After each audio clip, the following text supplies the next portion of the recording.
예스 탑. 예스 탑. 최영래 뉴스 정면 승부. 6월 마지막 월요일 잘 보내고 계십니까? YTN 뉴스 FM 뉴스 정면 승부 최영일입니다. 야당 두 정당의 대표가 당내 문제로 동시에 대국민 사과를 한 오늘인데요. 새누리당에서는 공석인 사무총장에 포항 출신 박명재 의원이 임명됐고요. 전 사무총장과 동반 퇴진 논란이 일었던 김태흠 제1사무부총장 자진 사퇴했습니다. 자, 그리고 오늘 정치권에서 주목받은 또 한 사람, 바로 새누리당 김용태 의원인데요. 8월 9일로 예정된 전당대회에 당대표 출마 선언을 했습니다. 3부에서 만나보겠습니다. 오늘 2부에서는요. 기한이 얼마 남지 않은 세월호 특조위 문제도 짚어보겠습니다. 뉴스 정면 승부 지금 시작합니다.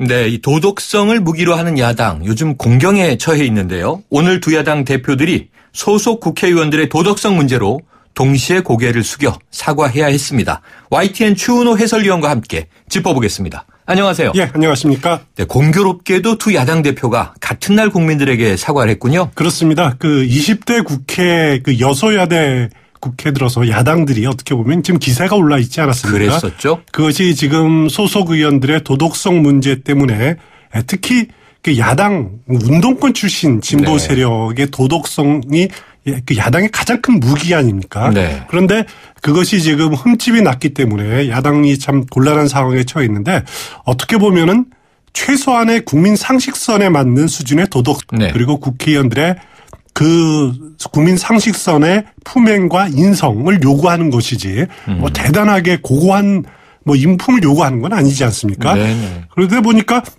지금 문제가 되고 있는 국회의원들의 도덕성 문제는 단순하게 관행이라든가 개인적인 잘못을 넘어갈 정도를 좀 넘어선 것 같습니다. 네. 어떻게 보면은 남의 눈에 티끌은 그렇게 잘 보면서도 제 눈에 대들 뻔은 이렇게 못 보고 넘어가는지 우리 국회의원 정치 지도자들의 수준이 참 이것밖에 안 되는지 한심스러운다는 그렇게 이제 지적을 하는 분들이 많은데요. 오늘 야당 대표 두 분이 이렇게 같은 날에 국민에게 송구스럽다고 머리를 숙였는데 두 야당 경우에는 이번 국회 들어서는 이제 사회 양극화 문제 또 청년 실업 문제 이런 거 바로 잡겠다라고 아젠다로 내세우지 않았습니까? 그렇죠. 하지만은 국회의원들이 어떻게 보면 이 야당의 아젠다를 흐트러뜨리는 그런 우를 범하고 말고 있거든요. 그렇기 때문에 오히려 야당으로서는 더 뼈 아플 수밖에 없는데 하지만 앞으로도 기회는 남아있다고 봅니다. 지금 야당이 어떻게 이 문제를 대응할지에 따라서 국민들의 다시 신뢰가 돌아올 수도 있고요.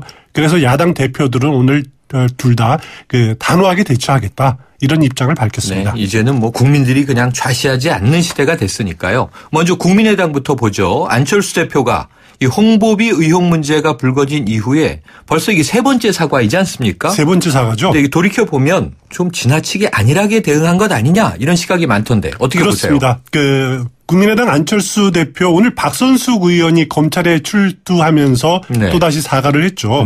박선숙 의원 하면은 총선 당시 사무총장이지 않았습니까? 네, 그랬죠. 그리고 자신의 측근이고 그렇기 때문에 오늘 사과를 세 번째 사과를 했는데 국민의당으로서는 지금 지지율이 이 문제 때문에 계속 하락 추세이지 않았습니까? 그리고 또 안철수 대표가 주장했던 새정치가 이것밖에 안 되느냐라는 비아냥에 시달리고 있는 상황이고요. 리베이트도 리베이트지만은 저는 오히려 더 아픈 것은 국민의당이 하청업체에게 줄 비용을 재하청업체에게 넘긴 것이 드러나지 않았습니까? 그렇죠. 이것이 대기업의 갑질 행포하고 뭐가 다른지 모르겠습니다. 아하. 같은 거거든요. 그러면서 대기업의 갑질 행포를 비판할 자격이 있는지 그런 의문을 품는 사람들이 많단 말이죠. 또 김수민 의원이 검찰 진술에서 밝힌 내용 보니까 리베이트 의혹에 대해서 당에서 지시했다. 이런 식으로 한 것으로 나오지 않았습니까? 결국 진흙탕 싸움으로 지금 벌어지고 비화되고 있는 측면이 있다는 거죠. 김수민 의원으로서는 왜 꼬리를 자르느냐? 왜 내가 잘못을 뒤집어 써야 되느냐? 이렇게 반발하고 있는 양상이고요. 그래서 가장 국민의당으로서는 가장 큰 문제가 초기 대응에 실패했다라는 측면도 있지만은 그 이후에 벌어지고 있는 김수민 의원의 이런 반발들도 제대로 정리하지 못했다. 그것은 결국 당 지도부의 위기관리 능력이 없는 것 아니냐. 네. 리더십의 부재다라는 거고요. 안철수 대표가 뭐 상황을 제대로 잘 인식하지 못했을 수도 있습니다. 하지만은 네. 누군가는 대신 나서서 그것을 좀 정리를 할 수 있는 책임감과 능력을 보여주는 사람도 없었다. 이런 것이 국민의당의 지금 가장 큰 위기가 아닌가 이런 생각이 듭니다. 네, 그래서 바로 지금 이 시간에요. 박선숙 의원은 지금 검찰에 출두해서 조사를 받고 있고요. 왕주현 전 사무부총장은 검찰 조사는 끝났는데 법원에서 이 사전 구속영장 실질심사 받고 있지 않습니까? 그렇습니다. 이 결과가 언제쯤 나올까요? 오늘 밤 늦게까지 수사는 그 박선숙 의원 같으면 검찰 수사가 진행될 거고요. 영장 실질심사 결과 뭐 구속되느냐 아니면은 불구속 상태로 네네. 수사를 하느냐 이것도 오늘 중으로 왕주현 전 사무부총장에 대한 법원의 심사도 네. 오늘 중으로 나올 것 같은데요. 검찰은 특히 박선숙 의원에 대해서는 총선 당시에 자금을 집행하고 조직을 관리하는 사무총장이 있었기 때문에 네.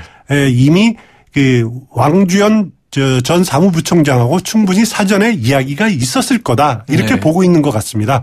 그렇기 때문에 박선숙 의원으로 아마 수사가 마무리되는 수순이 아닐까 저는 이런 식으로 내다보고 있습니다. 네, 자 한편 이 더불어민주당은요 이 도덕성의 실추도 아까 뼈아프게 지적하셨습니다만 이 제 식구 감싸는 온정주의 아니냐 이 당내에 만연해 있는 사실이 확인됐다 이게 더 질타거리가 되고 있는데요 반성할 점 참 많은 거 아닙니까? 그렇습니다. 안타까운 것은 당내에 만연돼 있는 그 제 식구 감싸기이죠. 네. 그 서영교 의원의 가족 채용 문제는 지난 총선 때 공천 네. 당시에 이미 다 드러났다 그럽니다. 공천 심사 과정에서. 네. 그런데 서영교 의원 아주 뒤늦게 공천을 받았거든요. 네. 5차 공천 심사 때 3월 14일로 발표가 기억됩니다만 됐는데요. 그날이 이해찬 의원이 공천에 탈락된 날이고요. 네. 그리고 5선의 이미경 의원, 여성 의원이죠. 공천 탈락된 날입니다. 네. 아마 여성 의원 2명을 동시에 공천에 탈락시키는 것이 부담이었을 겁니다. 하지만 그것도 결국은 온정주의라고 표현할 수밖에 없는 거고요. 그리고 또 다른 사례가 있죠. 박완주 원내 수석 부대표가 문자 메시지 돌린 게 또 문제가 되지 않습니까? 네. 그냥 무시 대응하세요.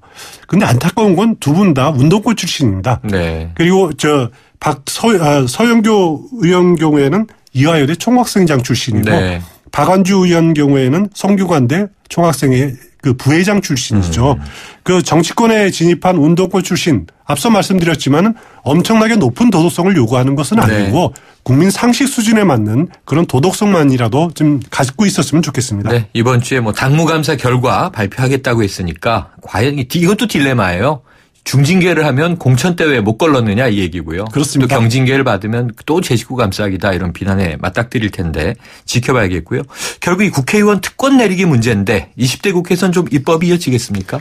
정세균 국회의장이 의장 직속으로 특권 내려놓기 위원회를 설치하겠다고 이렇게 말을 했습니다. 네. 특권 내려놓기의 가장 핵심은 국회의원 불체포 특권이죠. 네네. 이미 원혜영 의원이 그 불체포 특권을 남용을 방지하는 그런 국회법 개정안을 지금 발의해 놓은 상태거든요. 네. 하지만 과거 사례 보면은 논의는 많습니다. 네. 이렇게 발의도 많고 하지만은 그 흐지부지 되는 경우가 많거든요. 네. 결국은 여야 정치인들의 결단만 남아 있는 상태입니다. 네. 그렇기 때문에 저는 이번 정기국회에서 오는 9월부터 열리는 정기국회에서 20대 국회 초반에 반드시 이런 국회의원 특권 내려놓기에 대한 실질적인 결과물을 거둬야 된다. 이런 식으로 국회의원들이 좀 분발했으면 좋겠습니다. 네, 이게 화제가 되니까요. 미국의 의회에서는 가족 채용을 법으로 금하고 있다. 이런 얘기도 나오고요. 또 백혜련 이제 초선 의원이 관련법도 이제 발의했다고 하는데 좀 이게 역대 국회에서 계속 보아온 문제 아닙니까? 그렇습니다. 이번만큼은 좀 제대로 한번 국민들 앞에 보여줘야 할 특권 내려놓기 보여줬으면 좋겠습니다. 오늘 소식 감사합니다. 감사합니다. 지금까지 추은호 YTN 해설위원이었습니다. 온도와 습도를 항상 일정하게 유지시켜주는 항온항습기 전문기업 AR. 전산센터, 반도체 공장, 미술관, 박물관, 귀중품 보관실을 30년 축적된 기술로 AR이 지켜드립니다. 24시간 확실한 서비스 보장 031-497-0561 크리네어 테크. 크리네어 테크 집중기 주물 작업 연마 작업 페인트 작업 분진가스 냄새 연기 작업 장 분진